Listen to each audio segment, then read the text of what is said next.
Very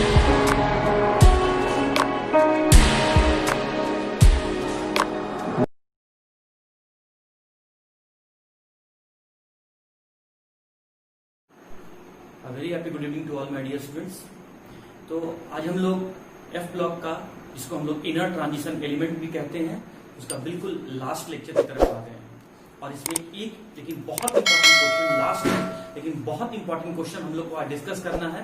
that is question is what is lanthanoid contraction. Lanthanoid contraction क्या है? What are the causes of lanthanoid contraction. Lanthanoid contraction क्यों होता है and what are the consequences of lanthanoid contraction. Lanthanoid contraction होने पर periodic table में रखे गए एलिमेंट्स पर क्या इफेक्ट होता है और क्या प्रभाव पड़ता है। तो इन तीन क्वेश्चन को आज हम लोग डिस्कस करने वाले हैं। ये तीनों क्वेश्चन मिला के आपका एक क्वेश्चन बनता है आपके जैक बोर्ड एग्जाम में, which will contain 5 marks question. Okay student, तो आज का हम लोग का पहला टॉपिक है what is lanthanoid contraction. Lanthanoid contraction या लैंथेनॉइड कॉन्ट्रैक्शन क्या होता है। तो सुनो, पहले सबसे पहले तो हम लोग ये समझते हैं कि लैंथेनॉइड क्या होता है। ये बात तो आप लोग समझ ही गए होंगे कि एफ ब्लॉक के एलिमेंट्स जिनका एटॉमिक नंबर 58 से 71 तक होता है और पीरियोडिक टेबल के 6th पीरियड में लेकिन 3rd ग्रुप में रहते हैं, तो वैसे एफ ब्लॉक के ही एलिमेंट्स को हम लोग लैंथेनॉइड कहते हैं। फिर बात आ जाएगा स्टूडेंट, कॉन्ट्रैक्शन क्या होता है। तो छोड़िए केमिस्ट्री की बात छोड़िए, मैं जनरल आपसे पूछता हूं कि कॉन्ट्रैक्शन का मतलब क्या होता है। कॉन्ट्रैक्शन का मतलब होता है श्रिंक होना, सिकुड़ना या छोटा हो जाना। तो आज हम लोग लैंथेनॉइड का श्रिंकेज देखेंगे, लैंथेनॉइड का सिकुड़ना देखेंगे, लैंथेनॉइड में किसी प्रॉपर्टी का छोटा होना देखेंगे। और सबसे पहली बात आप याद रखो कि अगर लैंथेनॉइड कॉन्ट्रैक्शन की बात की जा रही है तो इसका मतलब हम लोग एटॉमिक रेडियस या फिर आयनिक रेडियस, मतलब एटॉमिक साइज या फिर आयनिक साइज के बारे में बात कर रहे हैं। लैंथेनाइड्स के एटॉमिक साइज या लैंथेनाइड्स के आयनिक साइज को बताने वाला फेनोमेनन को ही हम लोग लैंथेनॉइड कॉन्ट्रैक्शन कहते हैं। ये मैंने आपको स्टूडेंट रफ में बता दिया। अब चलो, आप अगर लैंथेनॉइड समझते हो तो लैंथेनॉइड कॉन्ट्रैक्शन भी समझ लेना। फिर एटॉमिक नंबर 58 to 71 और कॉन्ट्रैक्शन की बात किया जा रहा है, इसका मतलब हमसे एटॉमिक साइज या फिर आयनिक साइज पूछा जा रहा है। तो स्टूडेंट देखिए, यहां मैंने एक टेबुलर फॉर्म में, एक चार्ट के फॉर्म में, एक डाटा के फॉर्म में मैंने सभी लैंथेनॉइड्स को लिख दिया है। सीरियम से लेकर ल्यूटेशियम तक मैंने लिखा है, एटॉमिक नंबर 58 से मैंने एटॉमिक नंबर 71 तक लिखा है। और ट्रिक के फॉर्म में मैं आपको याद करवा चुका हूं, सीने पर नदियां प्रेम की समाई, यूं ही गदगद तब दिल हुआ, अरे तुम यहां भी लुट गए। और स्टूडेंट अगर आप देखेंगे तो मैं यहां पर जो लैंथेनॉइड्स हैं वो आयनिक फॉर्म में लिखे गए हैं, न्यूट्रल फॉर्म नहीं है। उसके ऊपर चार्ज लिखा हुआ है, उसके ऊपर आयंस लिखा हुआ है। तो आप देख सकते हैं जितने भी लैंथेनॉइड्स यहां पर लिखे गए हैं वो सब आयनिक फॉर्म में लिखे गए हैं। और हर लैंथेनॉइड के नीचे मैंने उनका आयनिक साइज लिखा हुआ है in picometer. The PM indicates picometer. और ये जो वैल्यू दिख रहा है, ये जो न्यूमेरिकल वैल्यू आपको दिख रहा है, ये इसके साइज को बता रहा है, आयनिक साइज को बता रहा है। सीरियम 3+ में, सीरियम ट्राइवैलेंट में आयनिक साइज होता है 103 picometer, 103 picometer, 101 picometer, 99 picometer, 98 picometer, 96 picometer. तो जब डाटा पे आप फोकस करें, ये जो मैंने डाटा आपके सामने लिखा है, एग्जैक्ट डाटा जो लिखा है उस डाटा पे फोकस करें। और आप क्या देख रहे हैं, जैसे जैसे हम सीरियम से ल्यूटेशियम की तरफ मूव करते जा रहे हैं, आयनिक रेडियस घटते चला जा रहा है। जैसे जैसे हम लेफ्ट टू राइट मूव कर रहे हैं, आयनिक रेडियस घटते चला जा रहा है। या फिर हम कह सकते हैं जैसे जैसे एटॉमिक नंबर बढ़ रहा है वैसे वैसे आयनिक रेडियस या एटॉमिक साइज घटते चला जा रहा है। स्टूडेंट मेरी बातों पे गौर करो जो मैं कह रहा हूं। जैसे जैसे हम लोग लेफ्ट टू राइट मूव कर रहे हैं, आयनिक साइज या एटॉमिक साइज घटते चला जा रहा है। जैसे जैसे हम सीरियम से ल्यूटेशियम की तरफ मूव कर रहे हैं, आयनिक साइज या एटॉमिक साइज घटते चला जा रहा है। या जैसे जैसे एटॉमिक नंबर बढ़ रहा है, पॉइंट टू बी नोटेड, ध्यान देना, जैसे जैसे एटॉमिक नंबर बढ़ रहा है वैसे वैसे एटॉमिक साइज घटते चला जा रहा है।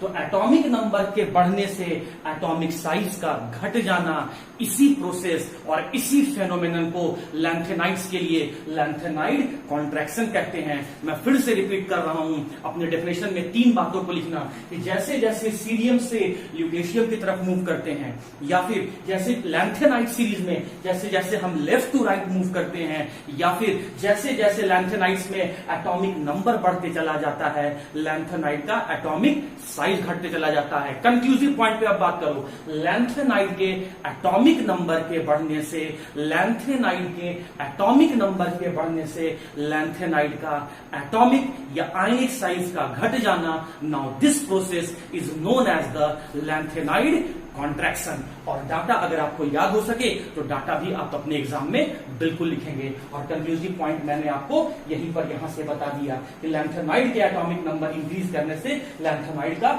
एटॉमिक साइज डिक्रीज करते चला जाता है। स्टूडेंट, अपने नोट्स को इंफॉर्मेटिव बनाने के लिए, अट्रैक्टिव बनाने के लिए आप रिएक्शन ग्राफ वगैरह यूज कर सकते हैं। जैसे डेफिनेशन तो हर स्टूडेंट लिखेगा, वो आप भी लिख सकते हो, चाहो तो आप डाटा लिख सकते हो अपने नोट्स को और अट्रैक्टिव बनाने के लिए, और साथ ही साथ आप चाहो तो ग्राफ भी प्लॉट करके दिखा सकते हो। ग्राफ प्लॉट करने के लिए मैं यहाँ पर 2 एक्सिस लिया। वाई एक्सिस में मैंने लैंथेनाइड का आयनिक रेडियस ले लिया, लेकिन पिकोमीटर में, और एक्स एक्सिस पर मैंने लैंथेनाइड का एटॉमिक नंबर ले लिया। इसमें जो एक्स एक्सिस आपको दिख रहा है वहां देखिए मैंने 58 लिखा है, यहाँ 71 लिखा है, मतलब ये एक्स एक्सिस इंडिकेट कर रहा है कि लेफ्ट से राइट जाने पर एटॉमिक नंबर बढ़ने वाला है। और ये आपका वाई एक्सिस इंडिकेट कर रहा है कि जैसे जैसे हम बॉटम से टॉप की तरफ जाएंगे तो ये आयनिक रेडियस इंक्रीज करते जा रहा है। अब आप बताइए कि एटॉमिक नंबर के इंक्रीज करने से एटॉमिक साइज क्या हो रहा है, इंक्रीज, आपका डिक्रीज हो रहा है। एटॉमिक नंबर के बढ़ने से, ध्यान दो, एटॉमिक नंबर के बढ़ने से एटॉमिक साइज डिक्रीज कर जा रहा है। इसी को लैंथेनाइड कॉन्ट्रैक्शन कहते हैं। So what is the relation between the atomic number and atomic size? एक के बढ़ने से दूसरा घट जा रहा है, इसका मतलब दोनों के बीच में इनवर्सली प्रोपोर्शनल का रिलेशनशिप है, उल्टा रिलेशनशिप है। तो स्टूडेंट, जैसे जैसे, मतलब सबसे पहले वाले का सीरियम का ट्राइवैलेंट स्टेज में आयनिक रेडियस कितना है, 103 पिकोमीटर। तो ये मैंने यहां पर मार्क कर दिया कि ये मेरा जो है ये सीरियम 3+ का है, सीरियम 3+ का ये आयनिक रेडियस है। उसके बाद फिर क्या देख रहे हैं, 101, फिर 58 से 59 की तरफ मूव किए, तो यहाँ पर मेरा ये 103 से आपका आयनिक रेडियस घट के हो गया 101। तो मान लेते हैं ये वैल्यू कहीं यहां पर आ रहा होगा। फिर 59 से जैसे हम 60 की तरफ मूव किए, एटॉमिक नंबर फिर इंक्रीज किए, तो क्या देख रहे हैं कि फिर आयनिक रेडियस घटते चला जा रहा है। तो ये मैंने यहां मार्क कर दिया। फिर आप देखते चलो कि जैसे जैसे आप एटॉमिक नंबर बढ़ाते जाओगे आयनिक रेडियस घटते चला जाएगा, आयनिक रेडियस घटते चला जाएगा। और इसी ग्राफ को आप एक लाइन के फॉर्म में प्लॉट कर दो तो ये ग्राफ आपका कुछ ऐसे चला आएगा, जहां ये पॉइंट आपको सीरियम ट्राइवैलेंट का आयनिक रेडियस बता रहा है, और ये पॉइंट आपका ल्यूटेशियम ट्राइवैलेंट का आयनिक रेडियस बता रहा है। और ये ग्राफ क्लियरली इंडिकेट कर रहा है स्टूडेंट कि जैसे जैसे एटॉमिक नंबर बढ़ते चला जा रहा है, आयनिक रेडियस घटते चला जा रहा है, या एटॉमिक साइज घटते चला जा रहा है। तो लैंथेनाइड के एटॉमिक नंबर के बढ़ने से लैंथेनाइड का एटॉमिक साइज या फिर आयनिक साइज का घट जाना, now this process is known as the lanthanide contraction. तो मैंने आपको डेफिनेशन बताया, ये डेफिनेशन मैंने बताया, ये मैंने डाटा लिख के मैंने आपको दिखा दिया। वैल्यू को देख के भी आप बता सकते हो कि यही लैंथेनाइड कॉन्ट्रैक्शन है, और ग्राफ में भी यही देख के बता सकते हो कि लैंथेनाइड कॉन्ट्रैक्शन है। और मैं उम्मीद करता हूं स्टूडेंट कि 3 क्वेश्चन में से हम लोग पहला क्वेश्चन समझ गए हैं कि लैंथेनाइड कॉन्ट्रैक्शन क्या होता है। अब मैं आता हूं कि लैंथेनाइड कॉन्ट्रैक्शन होता क्यों है, या why the lanthanide contraction takes place, या what is the reason behind for the taking of the phenomenon of lanthanide. Okay students, तो हम लोग अब लैंथेनाइड कॉन्ट्रैक्शन को समझने के बाद अब हम लोग इस प्रोसेस का रीजन समझेंगे कि आखिर क्यों सीरियम से ल्यूटेशियम तक जाने में, लेफ्ट से राइट जाने में, या एटॉमिक नंबर के बढ़ने से एटॉमिक साइज घटने लगता है, इसका रीजन जानेंगे। और मैंने आपको कल बोला था कि होमवर्क के फॉर्म में मैंने आपको कहा था कि आप स्क्रीनिंग इफेक्ट और इफेक्टिव न्यूक्लियर चार्ज, ये 2 प्रोसेस को पढ़ लेना, जो कि मैं आपको क्लास 11th में मैं पीरियोडिक टेबल में आपको पढ़ाया था। मैं यहाँ पर थोड़ा सा आपको हिंट दे रहा हूं, फिर भी अगर आप में से किसी को प्रॉब्लम है आप मेरे साथ अपनी प्रॉब्लम को डिस्कस कर सकते हैं, इस प्रोसेस को समझ सकते हैं। लेकिन जो जिनको मैं पढ़ाया हूं वो अपने कॉपी को पलटो और आप वहां से इस प्रोसेस को समझ सकते हो। तो देखो, इसी दो वर्ड को जोड़ने से हम लोग इसके रीजन को समझ पाएंगे, मतलब स्क्रीनिंग इफेक्ट को समझेंगे और इफेक्टिव न्यूक्लियर चार्ज को अगर हम लोग समझते हैं तो इसके रीजन को भी हम लोग को समझ में आ जाएगा। तो देखिए स्टूडेंट, आप ध्यान से देखिए, बहुत छोटे से क्लास से आप लोग पढ़ते आ रहे हैं कि एटम के सेंटर पार्ट को हम लोग न्यूक्लियस कहते हैं। इस न्यूक्लियस में जो फंडामेंटल पार्टिकल प्रेजेंट होता है वो प्रोटॉन और न्यूट्रॉन है। न्यूट्रॉन तो न्यूट्रल पार्टिकल है और प्रोटॉन पॉजिटिव चार्ज पार्टिकल है। तो इसी प्रोटॉन की वजह से ये न्यूक्लियस जो है आपका पॉजिटिवली चार्ज होता है। इस न्यूक्लियस के बाहर जो सर्कुलर पाथ आप देख रहे हैं, इस सर्कुलर पाथ को हम लोग सेल या ऑर्बिट कहते हैं। चलिए मान लेते हैं कि ये वाला सेल आपका 4th सेल है, ये वाला सेल आपका 5th सेल है और ये वाला सेल आपका 6th सेल है। सिंस 4, 5th और 6th में से सबसे बिगर वैल्यू, लार्जर वैल्यू आपका 6 है, इसीलिए हम लोग ये क्लियर कट इंडिकेट कर सकते हैं या समझ सकते हैं कि 6th shell is the valence shell और द आउटर मोस्ट सेल। मैंने 4th, 5th और 6th सेल को ही क्यों लिया स्टूडेंट, क्योंकि अगर आप लैंथेनाइड का इलेक्ट्रॉनिक कॉन्फ़िगरेशन लिखेंगे तो आप ये पॉइंट खुद भी समझ सकते हैं कि ज़ेनॉन के बाद जो सेल हमें दिख रहा है वो 4th, 5th और 6th सेल ही है, 4th, 5th और 6th सेल ही है। इसीलिए इस प्रोसेस को समझने के लिए ही हम लोग 4th, 5th और 6th सेल लिए हैं, जहां पर 6th सेल सबसे बाहर वाला वैलेंस सेल है या आउटर मोस्ट सेल है, वहीं पर 5th और 4th सेल जो है वो इनर सेल है। तो समझिए बात को होता क्या है। मैं आपको हल्का फुल्का इंडिकेशन दे रहा हूं, हिंट दे रहा हूं, तब भी आपको समझ में आ जाएगा। 11th में नहीं भी पढ़े स्टूडेंट, अगर आप ध्यान से मेरी बातों को सुनेंगे तो भी आपको समझ में आ जाएगा। आप लोग इलेक्ट्रोस्टैट पढ़े हुए हैं, अभी अभी आपके फिजिक्स के टीचर इलेक्ट्रोस्टैट पढ़ा रहे होंगे या आप पढ़ चुके होंगे। उसमें कूलम्ब्स लॉ डिस्कस किया गया था और कूलम्ब्स लॉ का एक रिजल्ट आपको समझाया गया होगा, force is inversely proportional to square of the distance between the charge. मतलब डिस्टेंस अगर ज्यादा होगा तो फोर्स ऑफ अट्रैक्शन या रिपल्सन कम होगा, अगर कोई डिस्टेंस कम होगा तो फोर्स ऑफ अट्रैक्शन या रिपल्सन ज्यादा होगा। तो जैसे जैसे न्यूक्लियस से दूर चले जाइएगा डिस्टेंस बढ़ते जाएगा और फोर्स ऑफ अट्रैक्शन कम होते जाएगा। तो सिंस 6th वाला सेल न्यूक्लियस से सबसे ज्यादा डिस्टेंस पर है तो उसमें रहने वाले इलेक्ट्रॉन पर न्यूक्लियस का फोर्स ऑफ अट्रैक्शन कम है, क्योंकि डिस्टेंस अगर बढ़ गया है तो फोर्स ऑफ अट्रैक्शन जो होगा वो फोर्स ऑफ अट्रैक्शन भी क्या है, कम है। तो अपने फोर्स ऑफ अट्रैक्शन को बढ़ाने के लिए न्यूक्लियस क्या कर रहा है कि इस वाले इलेक्ट्रॉन, वैलेंस सेल के इलेक्ट्रॉन को अट्रैक्ट कर रहा है। तो एक इस पर अट्रैक्शन फोर्स लग रहा है न्यूक्लियस के द्वारा। लेकिन अगर न्यूक्लियस इस इलेक्ट्रॉन को पुल करेगा तो ये इलेक्ट्रॉन जाके न्यूक्लियस में गिर जाएगा, जिसके कारण से एटम टूट जाएगा, एटम अनस्टेबल हो जाएगा। और जब एटम अनस्टेबल हो जाएगा और एग्जिस्ट नहीं करेगा तो कंपाउंड मॉलिक्यूल या इस यूनिवर्स का कोई भी मैटर, चाहे वो प्लांट्स हो, एनिमल्स हो, ह्यूमन बींग्स हो, वो एग्जिस्ट नहीं करेगा। तो एटम को स्टेबलाइज रखने के लिए, इस इलेक्ट्रॉन को इस न्यूक्लियस में गिरने से बचने के लिए या बचाने के लिए अंदर में रहने वाला इलेक्ट्रॉन जो है उस बाहर वाले इलेक्ट्रॉन को रिपेल करना शुरू कर देता है, स्क्रीन करना शुरू कर देता है या शील्ड करना शुरू कर देता है। तो अंदर में रहने वाले इलेक्ट्रॉन के द्वारा एक अकेला बाहर वाला लास्ट इलेक्ट्रॉन या डिफरेंशिएटिंग इलेक्ट्रॉन, मैं ये नहीं कह रहा हूं स्टूडेंट कि वैलेंस सेल का सभी इलेक्ट्रॉन लेना है, नहीं, उस एटम में जो सबसे आखिरी वाला इलेक्ट्रॉन होगा उस लास्ट इलेक्ट्रॉन के बारे में बोल रहा हूं, उस डिफरेंशिएटिंग इलेक्ट्रॉन के बारे में बोल रहा हूं। तो इनर सेल में रहने वाले सभी इलेक्ट्रॉन के द्वारा उस एक अकेला लास्ट डिफरेंशिएटिंग इलेक्ट्रॉन पर लगाया गया रिपल्सन फोर्स ही कहलाता है स्क्रीनिंग इफेक्ट। और रिपल्सन फोर्स क्यों लगा रहा है?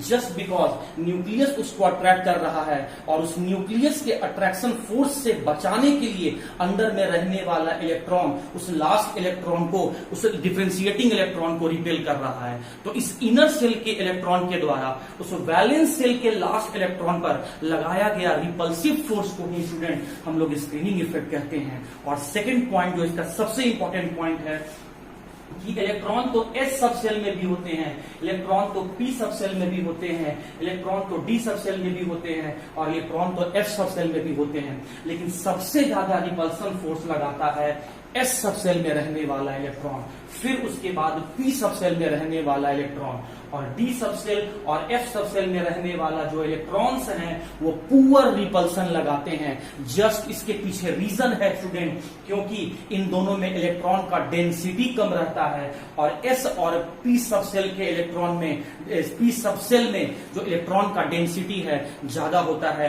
पॉइंट नंबर 2 मैंने क्या बोला, मैंने पहले आपको स्क्रीनिंग इफेक्ट समझा दिया और उसके बाद मैं आपको इसका रिजल्ट समझा रहा हूं कि S और P सब सेल में रहने वाले इलेक्ट्रॉन स्ट्रॉन्ग रिपल्सन फोर्स लगाते हैं, लेकिन D और F सब सेल में रहने वाला इलेक्ट्रॉन पुअर रिपल्सन फोर्स लगाते हैं। स्ट्रॉन्ग रिपल्सन फोर्स लगाने के पीछे रीजन है कि इन दोनों सब सेल में इलेक्ट्रॉन डेंसिटी ज्यादा, इसीलिए लगाया गया रिपल्सन फोर्स भी ज्यादा, लेकिन D और F सब सेल में इलेक्ट्रॉन डेंसिटी कम और इसीलिए लगाया गया रिपल्सन फोर्स भी कम होता है। तो 2 पॉइंट आप पहले याद रखें कि इनर सेल के द्वारा लास्ट वैलेंस सेल के लास्ट इलेक्ट्रॉन पर, डिफरेंशिएटिंग इलेक्ट्रॉन पर लगाया गया रिपल्सन फोर्स स्क्रीनिंग इफेक्ट कहलाता है।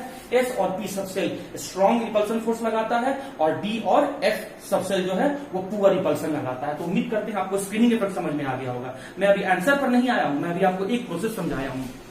अच्छा, ये जो इफेक्टिव न्यूक्लियर चार्ज है ये आपका बताता है नेट फोर्स। तो अब जरा देखें स्टूडेंट, तो इस एक इलेक्ट्रॉन पर 2 तरह का फोर्स लगने लगा। इसको एक आपका न्यूक्लियस अपनी तरफ अट्रैक्ट कर रहा है और इस न्यूक्लियस के अट्रैक्शन फोर्स से बचाने के लिए ये अंदर में रहने वाला सब इलेक्ट्रॉन इसको बाहर की तरफ एक रिपल्सन फोर्स लगा रहा है। तो इस एक इलेक्ट्रॉन पे 2 तरह का फोर्स काम करने लगा, एक बाहर की तरफ रिपल्सन फोर्स और एक अंदर की तरफ अट्रैक्शन फोर्स। सिंस न्यूक्लियस में जो प्रोटॉन है, प्रोटॉन ही उसको अट्रैक्ट कर रहा होगा। न्यूट्रॉन तो न्यूट्रल पार्टिकल है, उसको तो चार्ज से कुछ लेना देना ही नहीं है, तो प्रोटॉन ही उसको अट्रैक्ट कर रहा होगा। तो आप जानते हैं कि जो प्रोटॉन का मास होता है वो इलेक्ट्रॉन के मास से 1840 टाइम्स ज्यादा होता है, इसीलिए प्रोटॉन के द्वारा लगाया गया अट्रैक्शन फोर्स थोड़ा सा ज्यादा होता है। तो इसका मतलब आप देखिए, अगर मैं इस इलेक्ट्रॉन पर बात करूं तो 2 फोर्स लग रहा है, एक अंदर की तरफ और एक बाहर की तरफ, और दोनों फोर्स जो है अपोजिट डायरेक्शन में काम कर रहा है। तो हम लोग यहां पर इस एक इलेक्ट्रॉन पर नेट फोर्स निकालेंगे। तो नेट फोर्स कैसे निकालेंगे स्टूडेंट? नेट फोर्स निकालने का तरीका है bigger magnitude of force minus smaller magnitude of force.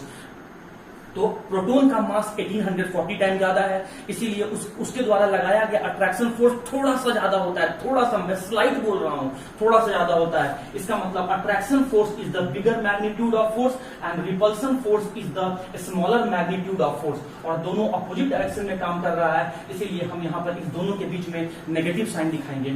और जब इन दोनों का डिफरेंस आप करेंगे तो सिंस अट्रैक्शन फोर्स ज्यादा है, इसीलिए जो नेट फोर्स आएगा वो नेट फोर्स आपका अट्रैक्शन फोर्स होगा। तो नेट अट्रैक्शन फोर्स, मेरी बात को समझो, ये जो नेट अट्रैक्शन फोर्स आया, ये जो नेट अट्रैक्शन फोर्स, पहले नीचे पर और नीचे नेट अट्रैक्शन और तब ऊपर, net attraction force exerted by the nucleus on outer electron is called as the effective nuclear charge। तो उम्मीद करता हूं कि आपको इफेक्टिव न्यूक्लियर चार्ज भी समझ में आ गया होगा। मैं फिर से बता देता हूं, इस एक इलेक्ट्रॉन पर, लास्ट इलेक्ट्रॉन पर अंदर से रहने वाले सभी इलेक्ट्रॉन के द्वारा रिपल्सन फोर्स स्क्रीनिंग इफेक्ट कहलाता है।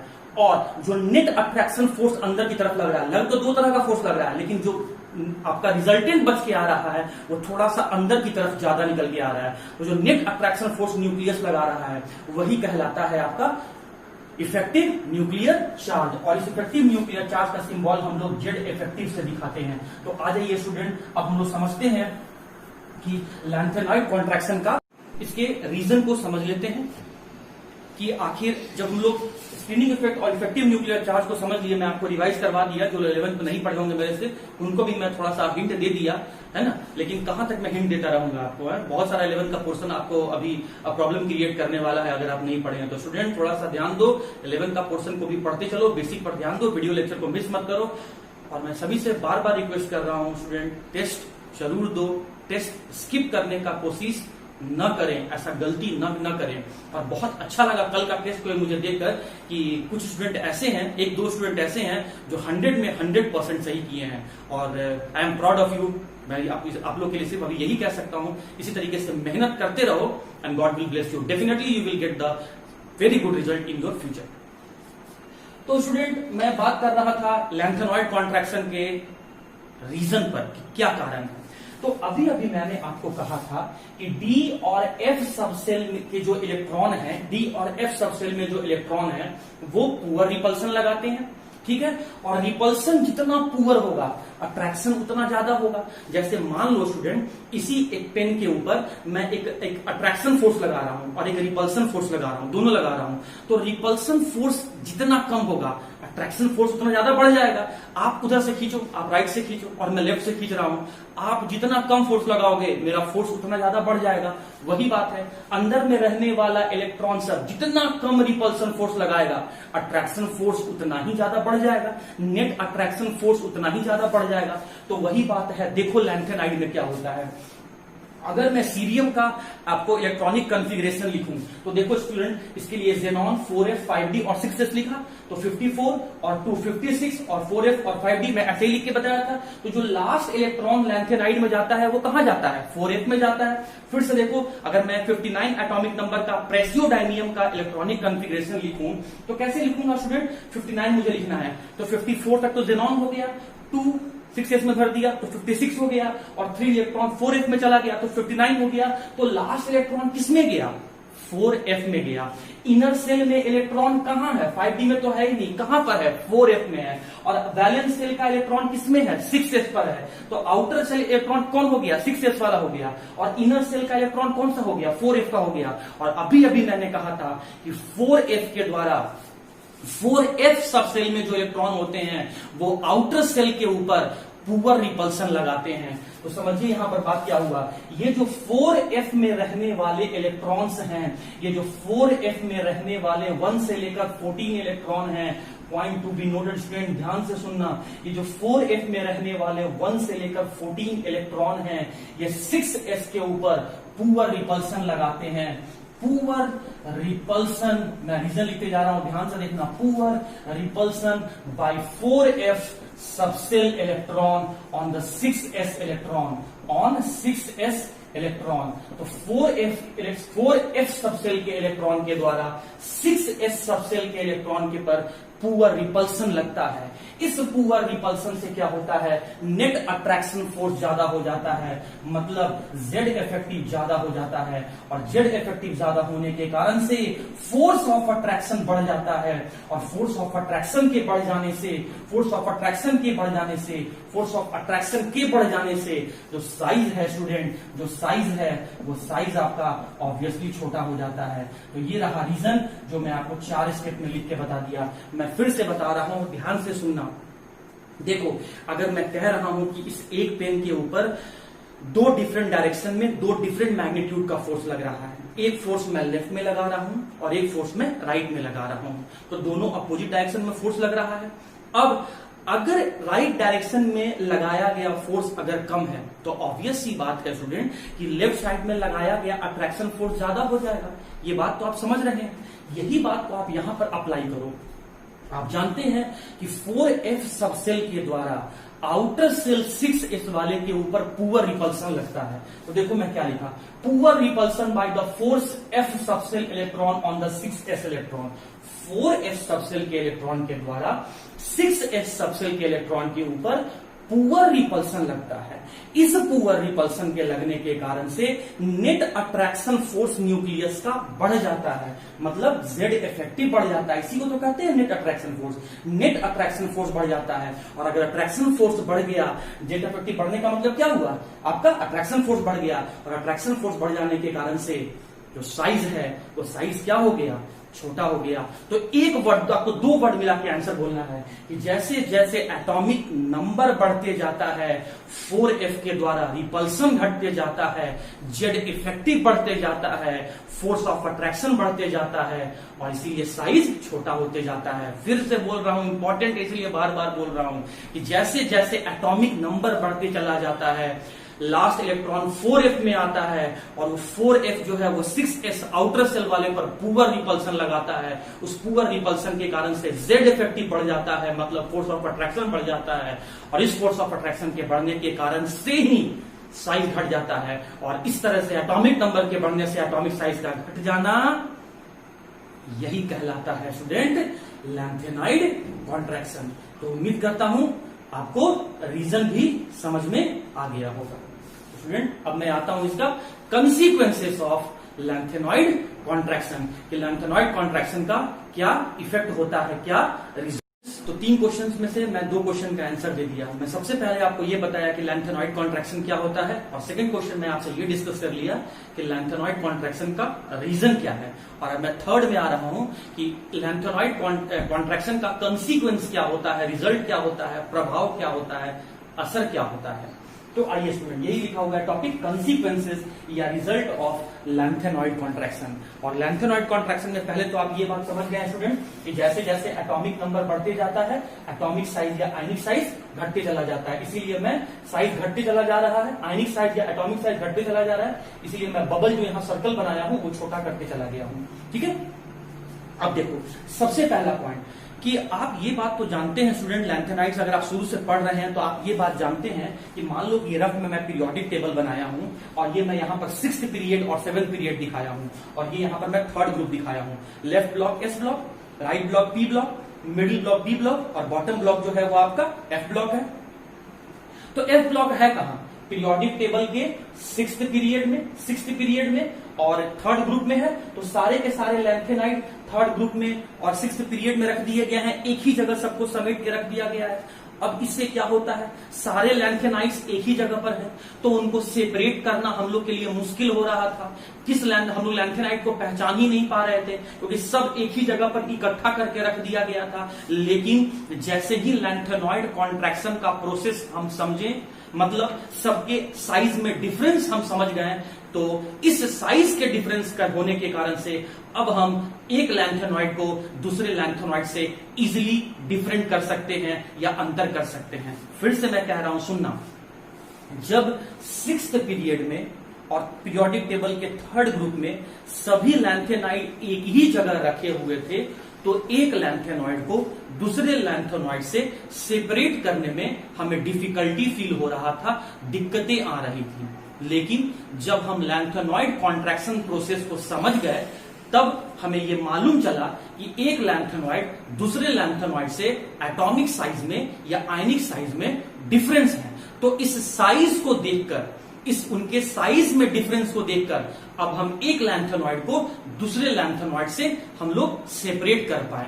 तो पहला रिजल्ट ये आया स्टूडेंट कि separation of lanthanoids were made easier after the lanthanoid contraction. Lanthanoid contraction होने के बाद, साइज में डिफरेंस होने के बाद एक लैंथेनॉइड को दूसरे लैंथेनॉइड से इजिली सेपरेट किया जा सकता था। अब मैं आ रहा हूं इसके सेकेंड प्रॉपर्टी पर। सेकेंड प्रॉपर्टी मैं डिस्कस करने जा रहा हूं physical properties like hardness, like melting point, मैं शॉर्ट में लिखा हूं melting point, and like boiling point. अब स्टूडेंट मैं थोड़ा सा आपको फिर से इलेक्ट्रोस्टैट चैप्टर में कुलाम्स लॉ जो था, मैं उस लॉ का जो रिजल्ट है उसके बेस पर मैं आगे का प्रोसेस आपको समझा रहा हूं। उस लॉ में आप ये बात जानते होंगे कि चार्ज पार्टिकल के बीच में डिस्टेंस जितना कम होगा फोर्स ऑफ अट्रैक्शन उतना ही। तो स्टूडेंट अब इसी बात को समझो, एटम का साइज जितना छोटा होगा उसके प्रोटॉन और इलेक्ट्रॉन के बीच में फोर्स ऑफ अट्रैक्शन उतना ही ज्यादा होगा। फिर से समझना स्टूडेंट बात को मैं क्या कह रहा हूं कि साइज जितना छोटा होगा कर्नेल और वैलेंस इलेक्ट्रॉन के बीच में फोर्स ऑफ अट्रैक्शन उतना ज्यादा होगा। उम्मीद करता हूं कि कर्नेल आप समझते होंगे और वैलेंस इलेक्ट्रॉन समझते होंगे। अरे न्यूक्लियस और इनर सेल में रहने वाला जितना इलेक्ट्रॉन है वो सब का सब कहलाता है कर्नेल, और वैलेंस सेल का जो आउटर सेल में जो इलेक्ट्रॉन है वो आपको कहलाता है आपका वैलेंस इलेक्ट्रॉन। तो एटम का साइज जितना छोटा होगा कर्नेल और वैलेंस इलेक्ट्रॉन में आपका अट्रैक्शन उतना ज्यादा होगा, और अट्रैक्शन जितना ज्यादा होगा वो मेटल उतना ही ज्यादा हार्ड होते जाएगा। तो जैसे जैसे हम लेफ्ट टू राइट मूव कर रहे हैं, जैसे जैसे हम सीरियम से ल्यूटेशियम की तरफ मूव कर रहे हैं, साइज घटते चला जा रहा है, फोर्स ऑफ अट्रैक्शन बढ़ते चला जा रहा है। एटम में जो आपका कर्नेल और वैलेंस इलेक्ट्रॉन के बीच में जो फोर्स ऑफ अट्रैक्शन है, वो फोर्स ऑफ अट्रैक्शन बढ़ते जा रहा है, और फोर्स ऑफ अट्रैक्शन जितना ज्यादा होगा बॉन्ड उतना ज्यादा स्ट्रांग होगा, और बॉन्ड जितना ज्यादा स्ट्रांग बनेगा उतना ज्यादा हम कह सकते हैं कि हार्डनेस उतना ही ज्यादा होगा।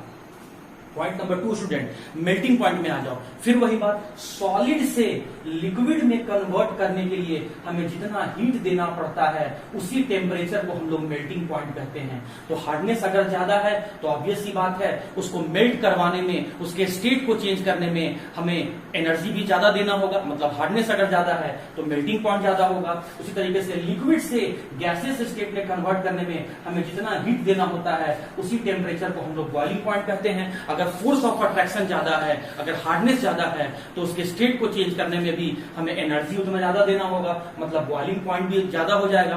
तो इसका सेकंड पॉइंट में क्या बोला, जैसे जैसे साइज घटते चला जा रहा है वैसे वैसे फोर्स ऑफ अट्रैक्शन बढ़ रहा है, बॉन्ड स्ट्रांग हो रहा है, हार्डनेस, मेल्टिंग पॉइंट और बॉइलिंग पॉइंट आपका बढ़ते चला जा रहा है। तो उम्मीद करता हूं स्टूडेंट कि कंसिक्वेंसेस का 2 पॉइंट समझ में आ गया होगा। अब मैं थर्ड पॉइंट में आ रहा हूं। ओके स्टूडेंट्स, तो अब हम लोग third consequences, third result discuss करने जा रहे हैं जो बहुत इंपॉर्टेंट है, बेसिक नेचर। अच्छा देखो, एक साइंटिस्ट था जिसका नाम था आर्हेनियस, और आर्हेनियस ने एसिड बेस को डिफाइन किया था। आर्हेनियस का कहना था कि जो भी सब्सटेंस वाटर के साथ रिएक्ट करके, वाटर में डिसोसिएट होके अगर OH माइनस को रिलीज करेगा तो वो बेसिक होगा, और अगर उसी वाटर के साथ रिएक्ट करके या उसके साथ डिसोसिएट होके अगर H प्लस को रिलीज करेगा तो वो एसिड होगा। तो जैसा कि मैं आपको कल भी बताया था स्टूडेंट कि लैंथेनाइड्स का मैं सिंबल Ln लिया था, सभी 14 एलिमेंट का सिंबल मैं Ln लिया था, और मोस्ट कॉमन ऑक्सीडेशन स्टेट +3 था, तो मैं Ln3+ से उसको दिखाया। मैं हाइड्रोलाइसिस करवा रहा हूं, उसके वाटर के साथ रिएक्शन करवा रहा हूं, तो जब लैंथेनाइड वाटर के साथ रिएक्ट करेगा तो क्या बनाएगा, लैंथेनाइड हाइड्रोक्साइड बनाएगा। और फिर जब मैं इसी हाइड्रो ऑक्साइड को अगर मैं हीट के प्रेजेंस में डिसोसिएट करूंगा तो लैंथेनाइड अलग हो जाएगा और हाइड्रो ऑक्साइड अलग हो जाएगा। अब देखो मेटल के ऊपर चार्ज क्या दिख रहा है, पॉजिटिव, और जो हाइड्रोक्साइड के ऊपर चार्ज क्या दिख रहा है, नेगेटिव। इसका मतलब 2 अपोजिट चार्ज यहां काम कर रहा है, और अगर 2 चार्ज पार्टिकल है तो इसका मतलब हम लोग वहां पर कूलम्ब्स लॉ अप्लाई कर सकते हैं, और कूलम्ब्स लॉ कहता है कि साइज अगर छोटा होगा तो फोर्स ऑफ अट्रैक्शन ज्यादा होगा। सिंस ये दोनों चार्ज पार्टिकल अपोजिट नेचर के हैं तो यहाँ पर जो फोर्स होगा वो फोर्स अट्रैक्शन फोर्स होगा। जैसे जैसे हम सीरियम से ल्यूटेशियम की तरफ जाते हैं, या जैसे जैसे हम लेफ्ट से राइट जाते हैं, या जैसे जैसे एटॉमिक नंबर बढ़ते जाता है, साइज छोटा होते चला जाता है, और साइज छोटा होगा तो फोर्स ऑफ अट्रैक्शन क्या होगा, ज्यादा होगा। अभी आप खुद बोले हैं साइज अगर छोटा होगा तो फोर्स ऑफ अट्रैक्शन क्या होगा, ज्यादा होगा, और फोर्स ऑफ अट्रैक्शन अगर ज्यादा होगा तो हाइड्रोक्साइड और लैंथेनाइड के बीच का जो बॉन्ड बनेगा वो बॉन्ड जो बनेगा वो स्ट्रांग बनेगा। फिर से सुनना, ध्यान से सुनो, लैंथेनाइड जब लैंथेनाइड का हाइड्रोलाइसिस करवाया तो आपका लैंथेनाइड हाइड्रोक्साइड बना। जब उसी लैंथेनाइड हाइड्रोक्साइड का हमने हीट कर दिया तो लैंथेनाइड अलग हो गया और हाइड्रोक्साइड अलग हो गया, तो डिसोसिएट होके हाइड्रोक्साइड आयन रिलीज किया, मतलब बेसिक नेचर का हो गया। अब मुझे ये प्रूफ करना है कि ज्यादा बेसिक कौन है, लेफ्ट से राइट जाने पर, सीरियम से ल्यूटेशियम जाने पर बेसिक नेचर या OH माइनस रिलीज करने का टेंडेंसी घट रहा है कि बढ़ रहा है। तो मेटल के ऊपर पॉजिटिव चार्ज है और हाइड्रोक्साइड के ऊपर नेगेटिव चार्ज है, अपोजिट नेचर का चार्ज है, मतलब यहां पर अट्रैक्शन फोर्स काम करेगा, और अट्रैक्शन फोर्स साइज के साथ कैसा रिलेशन है, इनवर्सली प्रोपोर्शनल का रिलेशनशिप है। और आप जानते हैं स्टूडेंट कि जैसे जैसे सीरियम से ल्यूटेशियम की तरफ जा रहे हैं साइज छोटा होते जाएगा, साइज छोटा होते जाएगा तो फोर्स ऑफ अट्रैक्शन बढ़ते जाएगा, और फोर्स ऑफ अट्रैक्शन बढ़ते चला गया तो इसका मतलब लैंथेनाइड और हाइड्रोक्साइड का जुड़ के रहने का टेंडेंसी ज्यादा होगा, और जुड़ के रहने का टेंडेंसी ज्यादा है तो OH माइनस रिलीज करने का टेंडेंसी कम हो जाएगा। तो हम लोग कह सकते हैं कि बेसिक नेचर जो है वो बेसिक नेचर आपका घट जाएगा, या उल्टा भी कह सकते हैं स्टूडेंट कि एसिडिक नेचर जो है वो एसिडिक नेचर बढ़ते चला जाएगा। तो जैसे जैसे हम सीरियम से ल्यूटेशियम की तरफ गए, बेसिक नेचर डिक्रीज करते जा रहा है, क्योंकि बेसिक नेचर डिक्रीज करते जा रहा है क्योंकि साइज डिक्रीज करते जा रहा है। साइज के डिक्रीज करने से फोर्स ऑफ अट्रैक्शन बढ़ रहा है, और फोर्स ऑफ अट्रैक्शन बढ़ने से बॉन्ड स्ट्रॉन्ग बन रहा है, डिसोसिएट होने का टेंडेंसी कम हो रहा है, हाइड्रोक्साइड आयन रिलीज होने का टेंडेंसी कम हो रहा है, और इसीलिए बेसिक नेचर कम होते जा रहा है। तो मैक्सिमम बेसिक कौन होगा? सीरियम हाइड्रोक्साइड, और सबसे लेस बेसिक कौन होगा? Lutetium hydroxide. तो ये बात आप समझ गए। अब मैं फोर्थ पॉइंट पे आ रहा हूं, दैट इज कोवैलेंट नेचर। ध्यान से सुनते जाना स्टूडेंट, कोवैलेंट नेचर। अब मैं फोर्थ पॉइंट पे आ रहा हूं, अगर आप थर्ड पॉइंट समझ में आ गया होगा तो फोर्थ पॉइंट भी आपको समझ में आ जाएगा। कोवैलेंट नेचर, देखो जो डिसोसिएट होके आयंस प्रोड्यूस कर रहा है, मतलब उसमें आयनिक नेचर उतना ज्यादा होगा, और जो डिसोसिएट होके आयंस देने का टेंडेंसी कम है, मतलब उसमें आयनिक नेचर कम है, और आयनिक नेचर कम है तो इसका मतलब कोवैलेंट नेचर ज्यादा है। आप लेफ्ट से राइट की तरफ जा रहे हो, साइज क्या हो रहा है? छोटा हो रहा है, साइज घटते चला जा रहा है। साइज घटने से क्या हो रहा है? फोर्स ऑफ अट्रैक्शन बढ़ रहा है, और फोर्स ऑफ अट्रैक्शन अगर बढ़ रहा है तो डिसोसिएट होने का टेंडेंसी क्या हो गया? कम हो गया। आयंस रिलीज करने का टेंडेंसी क्या हो गया? कम हो गया। आयनिक नेचर क्या हो गया? कम हो गया। तो आपका आयनिक नेचर अगर कम हो गया तो कोवैलेंट नेचर क्या हो गया? बढ़ गया। तो point to be noted, first point से बता रहा हूं मैं, लैंथेनॉइड कॉन्ट्रैक्शन होने से एक लैंथेनॉइड को दूसरे लैंथेनॉइड से इजीली सेपरेट किया जा सकता है। लैंथेनॉइड कॉन्ट्रैक्शन होने से हार्डनेस, मेल्टिंग पॉइंट और बॉइलिंग पॉइंट जैसा फिजिकल प्रॉपर्टीज बढ़ जाता है। लैंथेनॉइड कॉन्ट्रैक्शन होने से बेसिक नेचर घट जाता है। लैंथेनॉइड कॉन्ट्रैक्शन होने से कोवैलेंट नेचर बढ़ जाता है। तो ये था स्टूडेंट फोर्थ पॉइंट। अब मैं आता हूं फिफ्थ पॉइंट की तरफ, जो इसका लास्ट।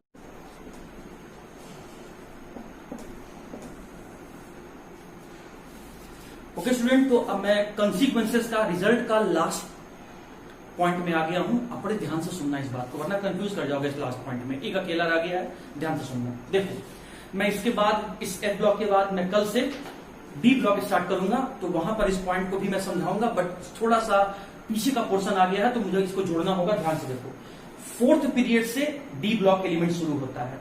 तो फोर्थ पीरियड में जितने भी डी ब्लॉक एलिमेंट हैं उसे हम 3D सीरीज कहते हैं। फिफ्थ पीरियड में जितने भी डी ब्लॉक एलिमेंट है उसे हम 4D सीरीज कहते हैं, और सिक्स्थ पीरियड में रखे गए जितने भी डी ब्लॉक एलिमेंट है उसे हम 5D सीरीज कहते हैं। मैंने उस 10 ग्रुप में से, जो डी ब्लॉक में 10 ग्रुप है 3 से लेकर 12 में से, उसमें से रैंडमली मैं कोई एक ग्रुप उठा लिया। चलो मैं 11th ग्रुप को उठा लिया।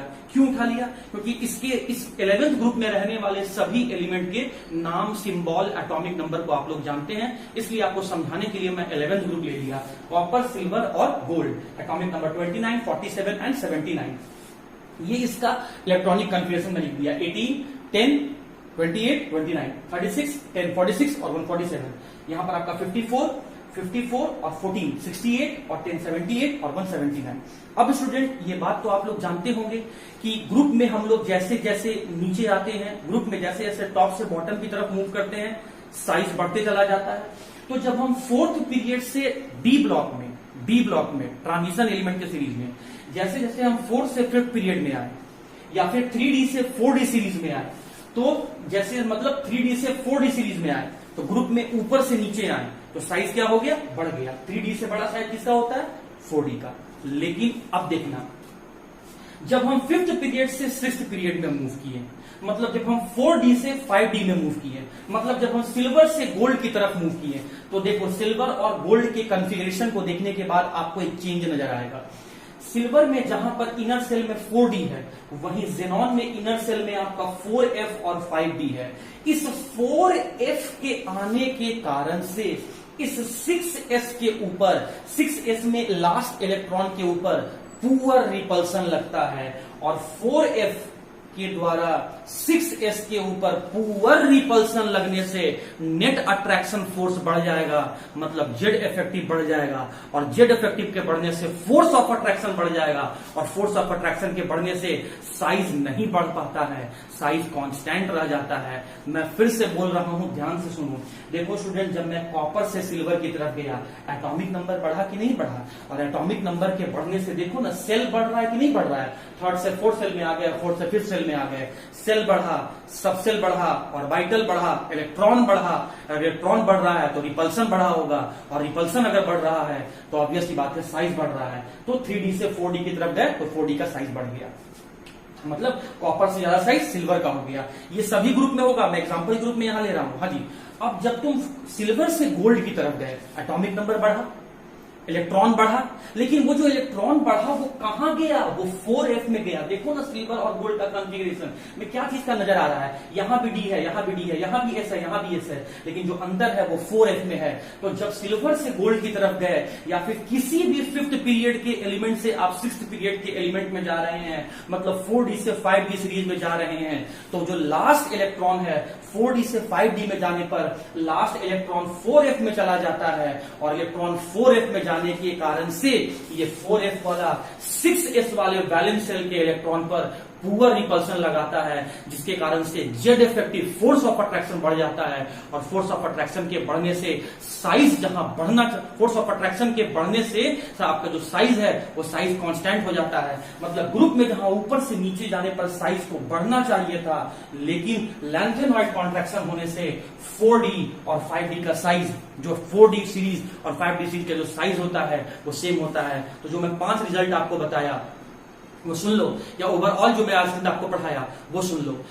सीरियम से ल्यूटेशियम की तरफ जाने में या एटॉमिक नंबर के इंक्रीज करने से एटॉमिक साइज या आयनिक साइज का घट जाना लैंथेनॉइड कॉन्ट्रैक्शन कहलाता है। पॉइंट नंबर 2, लैंथेनॉइड कॉन्ट्रैक्शन इसलिए होता है क्योंकि 4f सबसेल में रहने वाला इलेक्ट्रॉन 6s में रहने वाले लास्ट इलेक्ट्रॉन पे पुअर रिपल्सन लगाता है, और इस पुअर रिपल्सन के कारण से Z effective net force of attraction बढ़ जाता है, इसीलिए साइज घट जाता है।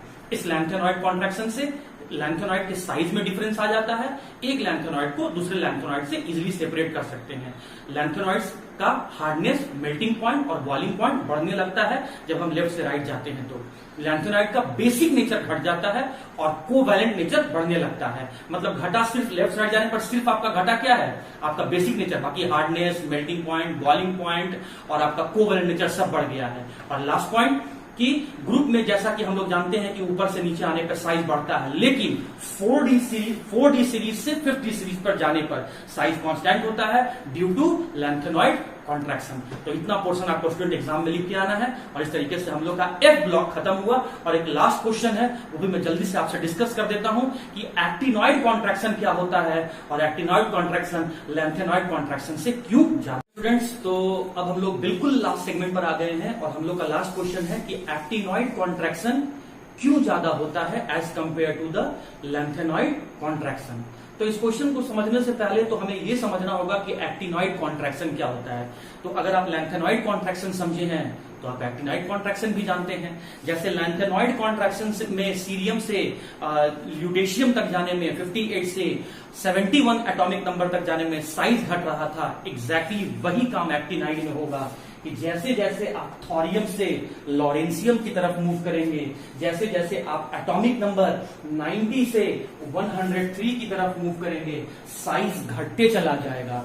और आपका थोरियम से लॉरेंशियम तक जाने में साइज का घटना, या 90 एटॉमिक नंबर से 103 एटॉमिक नंबर तक जाने में साइज का, एटॉमिक साइज का या आयनिक साइज का घटना, या जैसे जैसे एटॉमिक नंबर बढ़ते चला जाता है, एटॉमिक या आयनिक साइज घटते चला जाता है, यही कहलाता है एक्टिनाइड्स का एक्टिनॉइड कॉन्ट्रैक्शन।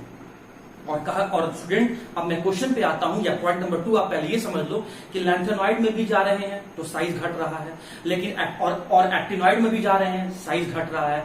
तो लैंथेनॉइड के पहले और दूसरे एलिमेंट के बीच में साइज का जितना डिफरेंस है उससे कहीं ज्यादा डिफरेंस है एक्टिनॉइड के साइज के डिफरेंस में। मतलब एक्टिनॉइड में जो साइज घट रहा है वो और ज्यादा घट जा रहा है। लैंथेनॉइड में भी साइज घट रहा है, एक्टिनॉइड में भी साइज घट रहा है लेफ्ट से राइट जाने पर, लेकिन एक्टिनॉइड में जो साइज घट रहा है, जो साइज का डिफरेंस है वो बहुत ज्यादा है। तो यही क्वेश्चन पूछा जा रहा है कि आखिर एक्टिनॉइड्स में लेफ्ट टू राइट जाने पर जो साइज घटता है वो साइज ज्यादा क्यों घट जा रहा है, ज्यादा छोटा साइज का एलिमेंट क्यों हो जा रहा है एक्टिनॉइड सीरीज में, ये पूछा जा रहा है question. Why the actinoid contraction is greater as compare to the lanthanide contraction.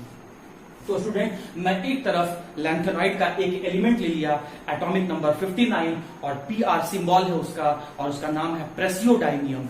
उसी तरीके से मैं दूसरी तरफ इधर एक्टिनॉइड्स का राइट हैंड साइड में मैं एक एक्टिनॉइड्स का एलिमेंट ले लिया जिसका एटॉमिक नंबर 91 है और इसका नाम है प्रोटैक्टिनियम। अब मैं दोनों का इलेक्ट्रॉनिक कॉन्फ़िगरेशन यहां पर लिखा, तो जब दोनों का इलेक्ट्रॉनिक कॉन्फ़िगरेशन यहां पर लिखा तो यहां पर लास्ट लैंथेनाइड में लास्ट इलेक्ट्रॉन किसमें गया था, 4f में, लेकिन एक्टिनाइड का लास्ट इलेक्ट्रॉन किसमें गया था, 5f में। यहां पर इनर सेल कौन है, 4f है। एक्टिनाइड में इनर सेल कौन है, 5f है।